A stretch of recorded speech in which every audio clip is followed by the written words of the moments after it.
বিদ্রোহী শিবিরের প্রশিক্ষকের দায়িত্বে ফিরহাদ হাকিম, আর এই নিয়ে বিরোধী দলনেতা ঋতব্রত বন্দ্যোপাধ্যায় কি বললেন শুনুন। ইন্টারনালি মানে প্রশিক্ষণ মানে ধরুন আমি শুরু থেকেই বলেছিলাম যে আমাদের তো কালেকটিভ, তো মানে এরম আছে 15 বছরে এরকম এমএলএ আছেন যিনি একবারও বলার সুযোগ পাননি।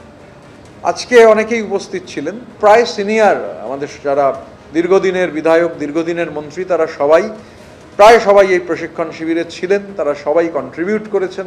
ফিরহাদ হাকিম ছিলেন, জাভেদ আহমেদ খান ছিলেন, আকরুজ্জামান ছিলেন, বিপ্লব মিত্র ছিলেন, গোলাম রব্বানী ছিলেন, চন্দ্রনাথ সিনহা ছিলেন, রথিন ঘোষ ছিলেন, সাবিনা ইয়াসমিন ছিলেন, শিউলি সাহা ছিলেন, অনেক সিনিয়ররা ছিলেন।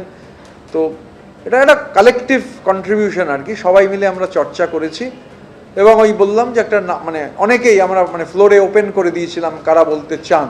যেমন সিনিয়ররা বলবেন, তেমনি প্রথমবার জিতে আসা অনেকেই বাজেটের আলোচনায় এবং গভর্নর অ্যাড্রেসে তারা বলবেন। আমরা একটা বড় অংশের এমএলএদের অ্যাকোমোডেট করব, তারা আলোচনায় অংশ নেবেন, মানে with the true spirit of democracy.